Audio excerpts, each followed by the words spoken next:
नमस्कार दोस्तों, चलिए जानते हैं उत्तर प्रदेश की 50 फटाफट बड़ी खबरों को सिर्फ 10 मिनट में। लेकिन उससे पहले आप यह वीडियो किस जगह से देख रहे हैं हमें कमेंट में।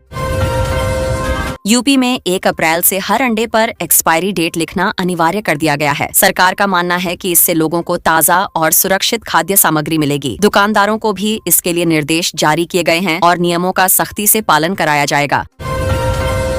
बिजली के प्रीपेड मीटर लगते ही प्रदेश के करीब 50 लाख उपभोक्ता अचानक बकायेदार की श्रेणी में आ गए हैं। मामला अब नियामक आयोग तक पहुंच गया है। लोग समझ नहीं पा रहे कि बिल कैसे बढ़ा, जबकि विभाग रिकवरी का रास्ता निकालने में जुटा हुआ है।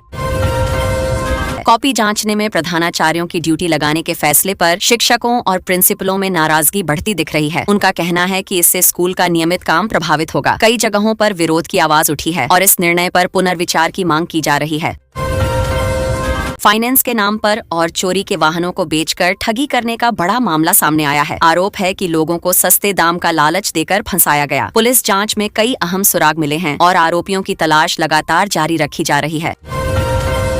नवरात्र से पहले बागपत में बेटियों के सम्मान के लिए खास कार्यक्रम आयोजित किया जाएगा। नन्ही कली पहल के तहत बेटियों को मंच पर पहचान और सम्मान दिया जाएगा। प्रशासन का मानना है कि इससे समाज में बेटियों के प्रति सकारात्मक सोच और सम्मान बढ़ेगा।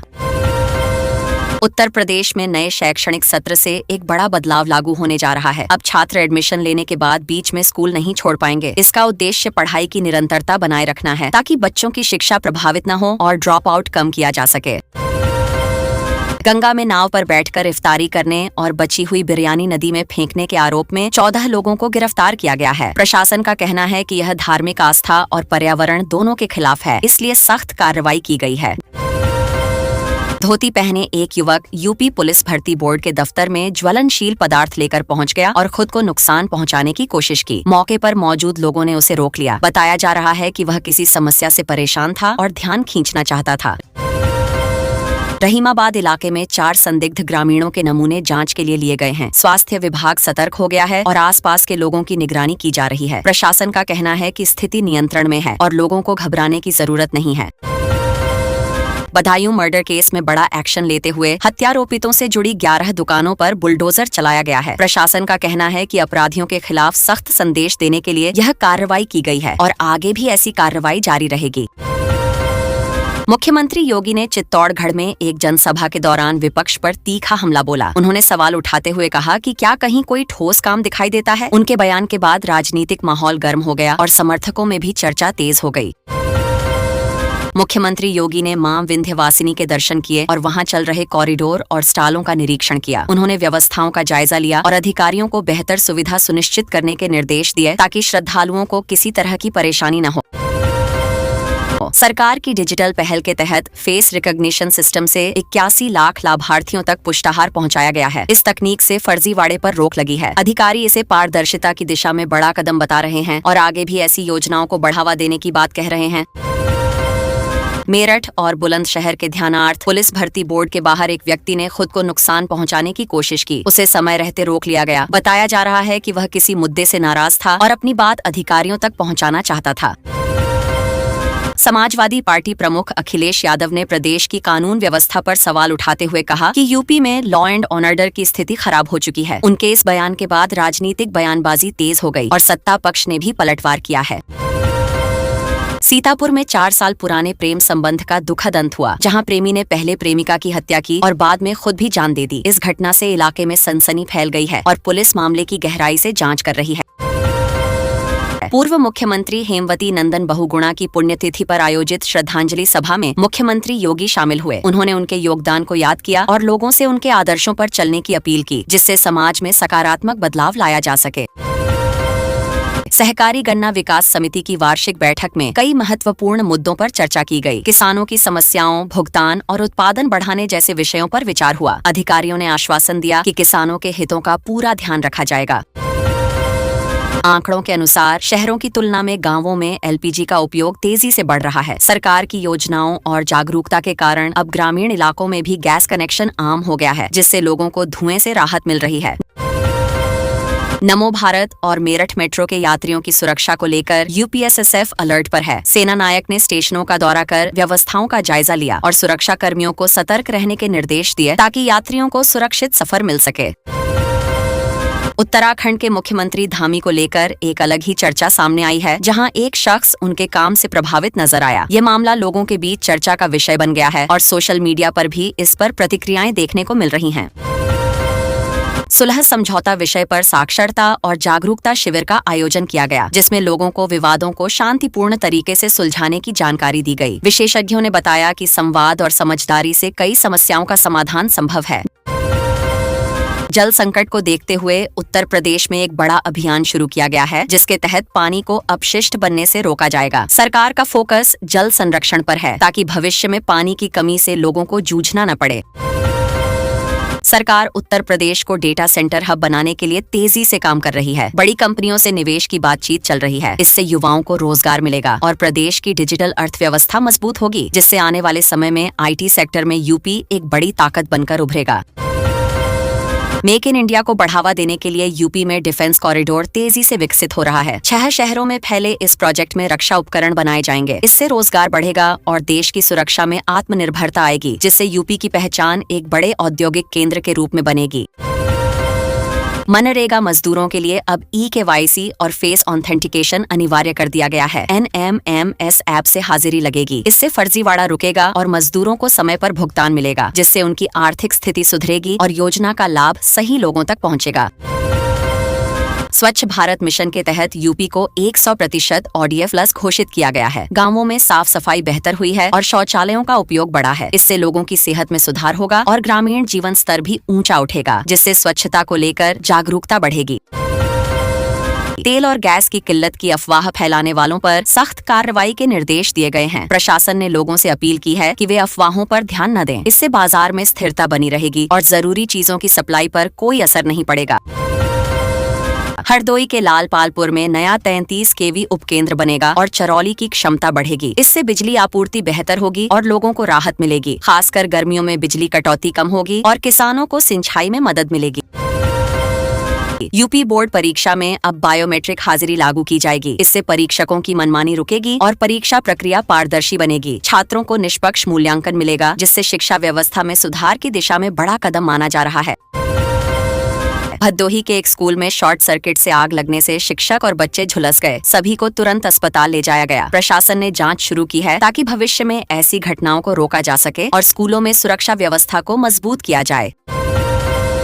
सरकार ने 12,200 गांवों में बस सेवा शुरू करने का फैसला किया है। साथ ही रजिस्ट्री और ओला उबर के नए नियम लागू होंगे। इससे गांवों में कनेक्टिविटी बढ़ेगी और लोगों को यात्रा में सुविधा मिलेगी, जिससे ग्रामीण विकास को नई गति मिलेगी। आयुष्मान भारत कार्ड बनाने का अभियान तेजी से चल रहा है। करोड़ों कार्ड जारी हो चुके हैं। इससे गरीब परिवारों को मुफ्त इलाज मिल रहा है, जिससे उनकी स्वास्थ्य सेवाओं तक पहुंच आसान हो रही है और आर्थिक बोझ कम हो रहा है।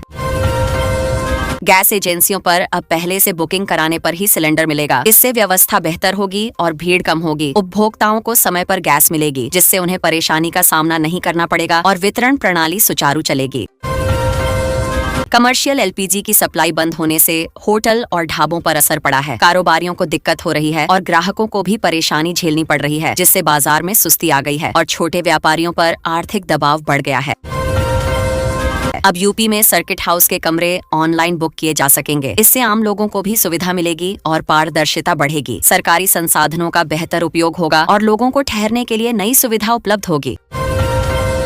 फरवरी में यूपी का GST कलेक्शन बढ़ा है, जिससे राज्य की आर्थिक स्थिति मजबूत हुई है। सरकार इस पैसे को विकास कार्यों में लगाएगी, जिससे बुनियादी ढांचा सुधरेगा और लोगों को बेहतर सुविधाएं मिलेंगी, जिससे प्रदेश की प्रगति तेज होगी। मां ने तेंदुए से भिड़कर अपने बच्चे की जान बचा ली। तेंदुआ बच्चे को लेकर भाग रहा था, लेकिन मां ने हिम्मत नहीं हारी और मुकाबला किया। आखिरकार उसने बच्चे को छुड़ा लिया, जिससे उसकी बहादुरी की हर तरफ चर्चा हो रही है। 5 राज्यों के चुनाव में मुख्यमंत्री योगी आदित्यनाथ की भूमिका अहम मानी जा रही है। पार्टी उन्हें बड़े प्रचारक के रूप में आगे कर रही है। इससे चुनावी माहौल गर्म हो गया है और राजनीतिक गतिविधियां तेज हो गई हैं। गैस सिलेंडर की कालाबाजारी करने वाले एजेंसी मालिक को जेल भेजा गया है। प्रशासन ने लाइसेंस सस्पेंड करने की तैयारी भी की है। इससे अवैध कारोबार करने वालों में डर पैदा हुआ है और सख्त संदेश गया है। गैस की कालाबाजारी रोकने के लिए प्रशासन ने निगरानी बढ़ा दी है। अधिकारियों को सख्त निर्देश दिए गए हैं। लोगों से भी अपील की गई है कि वे शिकायत करें, ताकि समय पर कार्रवाई हो सके और व्यवस्था सुधारी जा सके। संभल में अधिकारी के बयान का वीडियो वायरल होने से विवाद खड़ा हो गया है। लोगों में नाराजगी है और प्रशासन पर सवाल उठ रहे हैं, जिससे मामला तूल पकड़ता जा रहा है और जांच की मांग उठ रही है। वरिष्ठ पत्रकार और गीतकार साकेती को श्रद्धांजलि दी गई। कार्यक्रम में उनके योगदान को याद किया गया और लोगों ने उनके कार्यों की सराहना की, जिससे माहौल भावुक हो गया और सभी ने उन्हें श्रद्धापूर्वक नमन किया। अखिलेश यादव ने शंकराचार्य से मुलाकात कर आशीर्वाद लिया। इस दौरान राजनीति पर भी चर्चा हुई, जिससे सियासी हलचल बढ़ गई है और आने वाले चुनावों को लेकर नए कयास लगाए जा रहे हैं। साइबर ठगी करने वाले 4 आरोपियों को गिरफ्तार किया गया है। उनके पास से मोबाइल और सिम कार्ड बरामद हुए हैं। पुलिस गिरोह के अन्य सदस्यों की तलाश कर रही है, जिससे इस तरह के अपराधों पर रोक लगाई जा सके। BBA और LLB की परीक्षा फीस तय कर दी गई है। छात्रों को निर्धारित शुल्क देना होगा। इस फैसले के बाद छात्रों और अभिभावकों के बीच चर्चा बढ़ गई है और कई लोग इस पर अपनी राय दे रहे हैं। सरकारी कर्मचारियों की आचरण नियमावली में बदलाव की तैयारी है। इससे अनुशासन और कार्यशैली में सुधार लाने की कोशिश की जा रही है, जिससे प्रशासनिक व्यवस्था मजबूत होगी और कामकाज बेहतर तरीके से हो सकेगा। संभल में सरकारी जमीन कब्जे के मामले में कार्रवाई हुई है। जुर्माना लगाया गया है और आगे भी सख्ती के संकेत दिए गए हैं, जिससे इलाके में हलचल मची हुई है और लोग इस मामले पर चर्चा कर रहे हैं। आजमगढ़ में बड़ी मात्रा में गांजा बरामद किया गया है। पुलिस ने तस्करों को गिरफ्तार कर लिया है और जांच जारी है, जिससे इस तरह के अपराधों पर रोक लगाने की कोशिश की जा रही है। गंगा एक्सप्रेसवे का काम तेजी से पूरा हो रहा है। जल्द ही इस पर वाहन दौड़ने लगेंगे, जिससे यात्रा आसान होगी और समय की बचत होगी, जिससे लोगों को बड़ी राहत मिलने वाली है। डिफेंस कॉरिडोर में उत्पादन शुरू हो गया है और निवेश भी बढ़ रहा है। इससे उद्योगों को बढ़ावा मिलेगा और युवाओं को रोजगार मिलेगा, जिससे प्रदेश की अर्थव्यवस्था मजबूत होगी। संभल में एक युवक ने पारिवारिक विवाद में हत्या कर दी। घटना के बाद इलाके में सनसनी फैल गई और पुलिस ने आरोपी को गिरफ्तार कर लिया है, जिससे मामले की जांच जारी है। CCSU में अब AI की पढ़ाई अनिवार्य कर दी गई है। छात्र 75 घंटे का कोर्स पढ़ेंगे, जिससे उन्हें नई तकनीक की जानकारी मिलेगी और भविष्य के लिए तैयार किया जा सकेगा। ताजमहल का नाम बदलने को लेकर संसद में सवाल उठा, जिस पर सरकार ने जवाब दिया। इससे एक बार फिर इस मुद्दे पर चर्चा शुरू हो गई है और लोग अपनी अपनी राय दे रहे हैं। किसान आलू की कीमतों में गिरावट को लेकर विरोध कर रहे हैं। उनका कहना है कि उन्हें उचित दाम नहीं मिल रहा, जिससे उनकी लागत भी नहीं निकल पा रही है और आर्थिक संकट बढ़ रहा है। वाराणसी एयरपोर्ट पर बड़ी मात्रा में गांजा बरामद किया गया है। 3 लोगों को गिरफ्तार किया गया है और जांच जारी है, जिससे अंतर्राष्ट्रीय तस्करी नेटवर्क का खुलासा हो सकता है। नवरात्र के दौरान विंध्यवासिनी मंदिर में विशेष व्यवस्था की गई है। श्रद्धालुओं को किसी तरह की परेशानी न हो, इसके लिए प्रशासन पूरी तरह सतर्क है और सुरक्षा के पुख्ता इंतजाम किए गए हैं। स्वामी विवेकानंद युवा अधिकारिता योजना के तहत आज कई जिलों में छात्रों को टैबलेट और स्मार्टफोन बांटे जा रहे हैं, ताकि पढ़ाई पूरी तरह डिजिटल हो सके। सरकार का कहना है कि इससे प्रतियोगी परीक्षाओं की तैयारी आसान होगी और ग्रामीण इलाकों के युवाओं को भी बराबरी का मौका मिलेगा। वितरण कार्यक्रम पारदर्शी तरीके से चल रहा है। युवा उद्यमी योजना में आज से प्रक्रिया और सरल कर दी गई है। अब नए स्टार्टअप शुरू करने वाले युवाओं को 5 लाख रुपए तक का ब्याज मुक्त आरण पाने में कम कागजी कार्यवाही करनी होगी। जिला उद्योग केंद्रों को निर्देश दिए गए हैं कि आवेदन तेजी से निपटाएं और युवाओं को मार्गदर्शन भी दें। कन्या सुमंगला योजना के बजट में बढ़ोतरी के बाद आज से नए आवेदन पोर्टल पर शुरू हो गए हैं। बेटियों की शिक्षा और स्वास्थ्य के लिए दी जाने वाली सहायता राशि समय पर मिले, इसके लिए ऑनलाइन सत्यापन की व्यवस्था मजबूत की गई है। अभिभावकों में योजना को लेकर खासा उत्साह देखा जा रहा है। निराश्रित महिला पेंशन योजना में राशि बढ़ने के बाद आज से लाभार्थियों का सत्यापन तेज कर दिया गया है। अधिकारियों को कहा गया है कि किसी भी पात्र महिला का नाम छूटना नहीं चाहिए। बैंक खातों की जांच और आधार मिलान की प्रक्रिया अभियान के रूप में चलाई जा रही है। प्रदेश सरकार ने 2026 से 27 के लिए अब तक का सबसे बड़ा बजट लागू करना शुरू कर दिया है। विभागों को निर्देश दिए गए हैं कि स्वीकृत योजनाओं पर तेजी से काम शुरू करें। वित्त विभाग रोजाना प्रगति की समीक्षा करेगा, ताकि घोषित परियोजनाएं समय पर जमीन पर उतर सकें। लखनऊ में AI सिटी बनाने के लिए प्रस्तावित 225 करोड़ रुपए के टेंडर जारी होने की तैयारी है। अधिकारियों का कहना है कि इससे IT कंपनियों को आकर्षित किया जाएगा और युवाओं को नई तकनीक में रोजगार मिलेगा। परियोजना को चरणबद्ध तरीके से विकसित करने की योजना बनाई गई है। नोएडा में सेमीकंडक्टर मिशन 2.0 के तहत निवेश प्रस्तावों पर आज अहम बैठक हो रही है। राज्य सरकार चाहती है कि इलेक्ट्रॉनिक्स निर्माण में उत्तर प्रदेश अग्रणी बने। यदि प्रस्ताव मंजूर होते हैं तो हजारों युवाओं को तकनीकी क्षेत्र में सीधे और परोक्ष रूप से रोजगार मिलेगा। होली की लंबी छुट्टी के बाद आज से सभी सरकारी दफ्तर पूरी क्षमता से खुल गए हैं। मुख्यमंत्री ने अधिकारियों को लंबित फाइलें जल्द निपटाने के निर्देश दिए हैं। जनता से जुड़े कामों में देरी न हो, इसके लिए विशेष मॉनिटरिंग की व्यवस्था की गई है। होली के अवसर पर कर्मचारियों को समय से पहले वेतन दिए जाने के फैसले की आज वित्त विभाग समीक्षा कर रहा है। सरकार का मानना है कि त्योहार से पहले वेतन मिलने से बाजार में रौनक बढ़ी। अब आगे भी ऐसी व्यवस्था संभव है या नहीं, इस पर चर्चा चल रही है। राज्य के सहायता प्राप्त स्कूलों में शिक्षकों के खाली पदों का पूरा ब्यौरा आज शिक्षा निदेशालय को सौंपा जा रहा है। इसके आधार पर भर्ती प्रक्रिया की रूपरेखा तय होगी। अभ्यर्थियों को उम्मीद है कि लंबे समय से रुकी नियुक्तियां अब जल्द आगे बढ़ेंगी। स्किल इंडिया कार्यक्रम के तहत 10,000 टूरिस्ट गाइडों को प्रशिक्षित करने के लिए नए बैच का पंजीकरण शुरू हो गया है। पर्यटन स्थलों पर बढ़ती भीड़ को देखते हुए प्रशिक्षित गाइडों की जरूरत महसूस की जा रही है। युवाओं को भाषा और व्यवहार कौशल की विशेष ट्रेनिंग दी जाएगी। प्रदेश के 500 ग्रामीण क्षेत्रों में डिजिटल लाइब्रेरी स्थापित करने के लिए आज स्थान चयन की प्रक्रिया पूरी की जा रही है। गांव के विद्यार्थियों को ऑनलाइन किताबें और अध्ययन सामग्री उपलब्ध कराने का लक्ष्य है। इससे प्रतियोगी परीक्षाओं की तैयारी गांव में ही संभव हो सकेगी। आगामी नवोदय प्रवेश परीक्षाओं के लिए यूपी के केंद्रों पर जैमर और बायोमेट्रिक व्यवस्था अनिवार्य कर दी गई है। नकल रोकने के लिए यह कदम उठाया गया है। परीक्षार्थियों को समय से पहले पहुंचने और जरूरी दस्तावेज साथ लाने की सलाह दी गई है। 5 नए मेडिकल कॉलेजों में फैकल्टी भर्ती के लिए आज इंटरव्यू आयोजित हो रहे हैं। स्वास्थ्य सेवाओं को मजबूत बनाने के लिए योग्य डॉक्टरों की नियुक्ति पर जोर दिया जा रहा है। सरकार चाहती है कि नए कॉलेज जल्द पूरी क्षमता से संचालित हो सकें। गंगा एक्सप्रेसवे का निर्माण अंतिम चरण में पहुंच चुका है और आज मुख्य सचिव इसके कार्यों का निरीक्षण कर रहे हैं। लगभग 600 किलोमीटर लंबी यह परियोजना पश्चिम और पूर्वी यूपी को जोड़ेगी। अधिकारियों का दावा है कि तय समय सीमा में काम पूरा किया जाएगा। लखनऊ कानपुर एक्सप्रेसवे पर आज से टोल टेस्टिंग शुरू होने की संभावना है। तकनीकी टीम यातायात के दबाव और सिस्टम की कार्यक्षमता जांचेगी। लोगों को उम्मीद है कि इस मार्ग से दोनों शहरों के बीच यात्रा समय काफी कम हो जाएगा।